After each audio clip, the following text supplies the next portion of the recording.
Welcome to MSB classes. आज हमारा railway के previous year GK and science के क्वेश्चन का लेक्चर नंबर 35। पहला क्वेश्चन है, निम्नलिखित में कौन सा पारिस्थितिक पदचिह्न की माप इकाई है।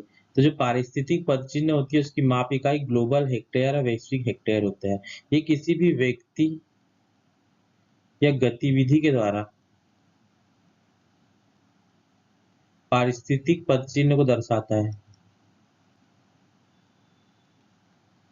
पद चिन्ह को दर्शाता है। ये हमारे वातावरण में या हमारे प्राकृतिक संसाधनों की मात्रा को दिखाता है। प्राकृतिक संसाधन की मात्रा को, या बोल सकते हैं कि जो जैव उत्पाद होते हैं जैसे भूमि पानी की मात्रा को दर्शाता है। ठीक है, भूमि और पानी की मात्रा को दर्शाता है कौन, ग्लोबल हेक्टेयर। ठीक है, जो कि क्या होते हैं, पारिस्थितिकी पदचिह्न। तो करेक्ट ऑप्शन हो गया ऑप्शन डी। नेक्स्ट है, मलेरिया का इलाज निम्नलिखित में से किसी एक के प्रयोग से किया जा सकता है। ठीक है, तो नीचे दवाइयों के नाम दिए, इसमें किसके प्रयोग से मलेरिया का इलाज किया जाता है। तो जो मलेरिया होता है उसका इलाज क्विनोन दवाई द्वारा किया जाता है। दवाई द्वारा किया जाता है। यहाँ पे करेक्ट ऑप्शन ऑप्शन सी हो जाएगा। ठीक है, और जो क्विनोन दवाई है ये मिलती है हमको सिनकोना पौधे की छाल से। सिनकोना पौधे या पेड़ की छाल से, छाल से मिलती है सिनकोना, उससे बनता है क्विनोन दवाई बनती है। और ये दक्षिण अमेरिका में पाया जाता है। दक्षिण अमेरिका में पौधा हमें पाया जाता है। और जो मलेरिया एक परजीवी बीमारी होती है, मतलब ये मच्छर के काटने से फैलती है। ये प्लाज्मोडियम के कारण फैलती है। ठीक है, प्लाज्मोडियम परजीवी होता है, इसके कारण ये बीमारी फैलती है। और एक विशेष प्रकार के मच्छर के काटने से फैलती है, जो कि क्या होता है, एनोफिलीज मच्छर होता है। एनोफिलीज मच्छर, जो मादा एनोफिलीज मच्छर बोलते हैं ना, उसके काटने से हमारे अंदर आती है और एक जानलेवा बीमारी होती है। ठीक है, तो यहाँ पे क्या हो गया, क्विनोन दवाई से इसका इलाज किया जाता है, जो कि सिनकोना पौधे की पेड़ की छाल से मिलती है। नेक्स्ट क्वेश्चन है, इनमें से किसका उपयोग भोजन को खट्टा स्वाद देने के लिए किया जाता है। तो जो भोजन को खट्टा स्वाद देने के लिए प्रयोग किया जाता है वो इमली का किया जाता है। तो करेक्ट ऑप्शन इमली है। जो इमली पौधा है ये मूल रूप से दक्षिण अफ्रीका का है। दक्षिण अफ्रीका का, लेकिन यह अभी सभी दूर पाया जाता है। एवं इसमें मुख्य रूप से क्या पाया जाता है, इसमें मुख्य रूप से टार्टरिक एसिड पाया जाता है। टार्टरिक एसिड पाया जाता है। इसके अलावा विटामिन सी पाया जाता है। इसके अलावा इसमें फाइबर होते हैं और ये एंटीऑक्सीडेंट भी पाए जाते हैं इसमें। एंटीऑक्सीडेंट इमली में। ठीक है, इमली में कौन सा एसिड होता है, तो टार्टरिक एसिड होता है। तो भोजन को खट्टा करने के लिए हम इमली का प्रयोग करते हैं। नेक्स्ट क्वेश्चन है, निम्नलिखित में से कौन से ईंधन ताप विद्युत संयंत्रों में उपयोग नहीं किए जाते, मतलब थर्मल पावर प्लांट में किसका उपयोग नहीं किया जाता है हमें बताना है। तो जो हमारे थर्मल पावर प्लांट होते हैं, थर्मल पावर प्लांट, उसमें क्या होता है कि इसमें हम जैव ईंधनों का प्रयोग करते हैं। जैव ईंधन का प्रयोग करते हैं, जैसे कि क्या हो गया, हमारा नेचुरल गैस हो गई, नेचुरल गैस, कोयला,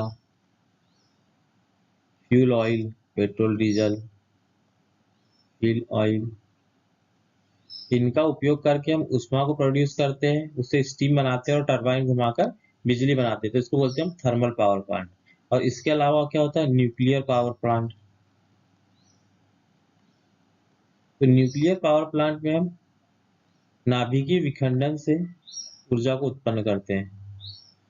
नाभिकीय विखंडन से, जिसमें हम उपयोग करते हैं यूरेनियम का। जो थर्मल पावर प्लांट होते हैं उसमें यूरेनियम का उपयोग नहीं किया जाता। तो करेक्ट ऑप्शन है ऑप्शन ए हो जाएगा। नेक्स्ट क्वेश्चन है, भारतीय राष्ट्रीय ध्वज में अशोक चक्र क्या दर्शाता है। तो जो भारतीय राष्ट्रीय ध्वज होता है उसमें अशोक चक्र धर्म को दर्शाता है। धर्म को दर्शाता है, जो गतिशीलता और न्याय का प्रतिनिधित्व करता है। गतिशीलता और न्याय को प्रतिनिधित्व करता है।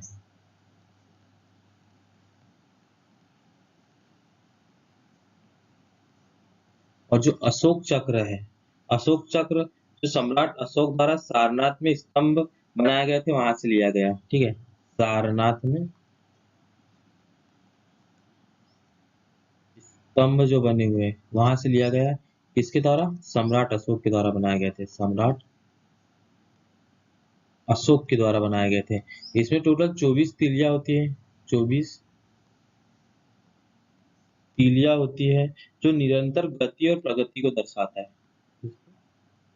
निरंतर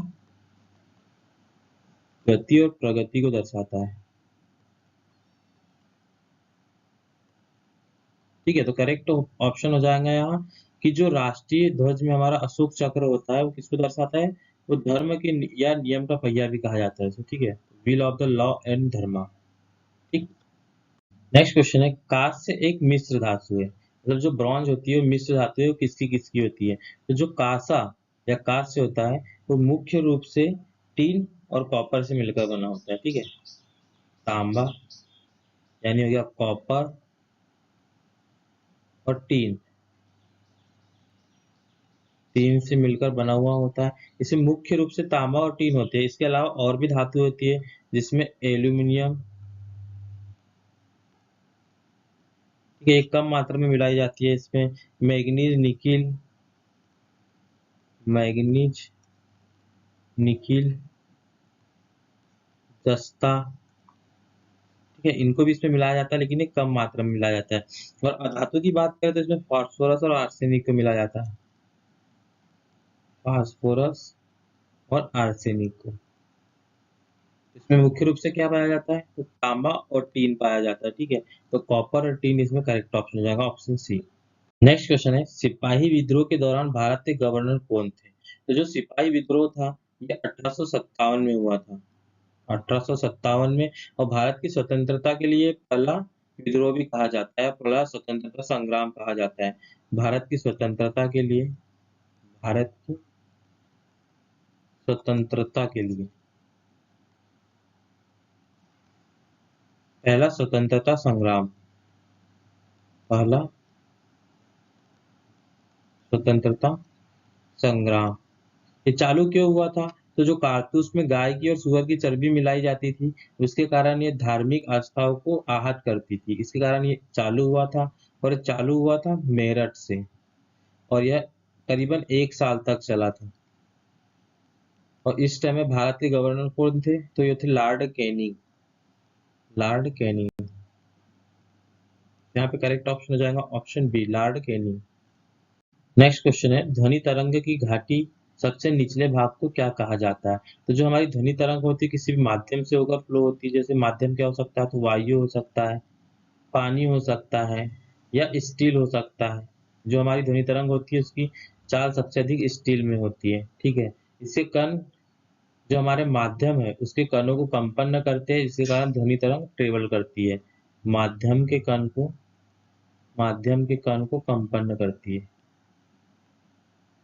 और ध्वनि तरंग आगे को ट्रेवल करती है। ठीक है, जो हमारी ध्वनि तरंग होती है उसमें सबसे जो लोएस्ट भाग होता है उसको टफ कहते हैं, वो जी ट्रफ कहते हैं। तो करेक्ट ऑप्शन ऑप्शन डी हो जाएगा। जो सबसे ऊपर वाला भाग होता है उसको पीक कहते हैं, और दो पीक के बीच को वेवलेंथ कहते हैं। ठीक है, तो यहाँ पे जो करेक्ट ऑप्शन हो गया वो क्या हो गया? Option D. नेक्स्ट क्वेश्चन है, विश्व ओजोन दिवस कब मनाया जाता है? तो जो विश्व ओजोन दिवस होता है वो 16 सितंबर को मनाया जाता है, 16 सितंबर को मनाया जाता है। ये कब से मनाया जाता है? तो ये 1987 में हुए Montreal protocol, Montreal protocol, protocol होता जो कि ओजोन को क्षरण से बचाने के लिए हुआ था। तो उसके तहत 16 सितंबर से ओजोन दिवस को मनाया जाता है।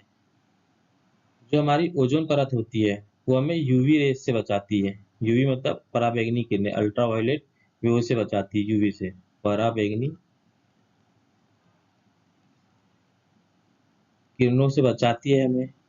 ये हमारे पृथ्वी के 10 से 40 किलोमीटर की रेंज में होती है, रेंज, किलोमीटर की रेंज में होती है। इसमें ऑक्सीजन के 3 परमाणु होते हैं ओजोन में, ठीक है। और ये इसको प्रभावित कौन करता है, तो इसको CFC मुख्य रूप से प्रभावित करता है, जो कि क्लोरोफ्लोरोकार्बन होता है।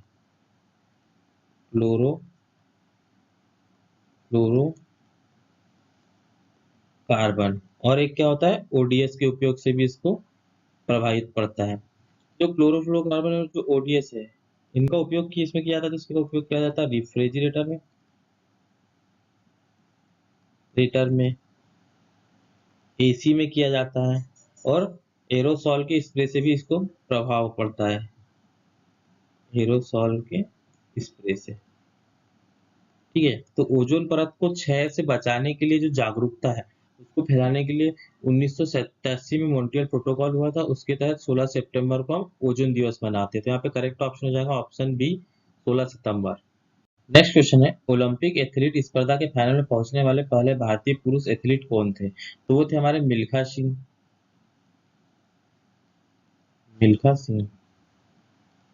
जिन्हें फ्लाइंग सिख के नाम से भी जाना जाता है,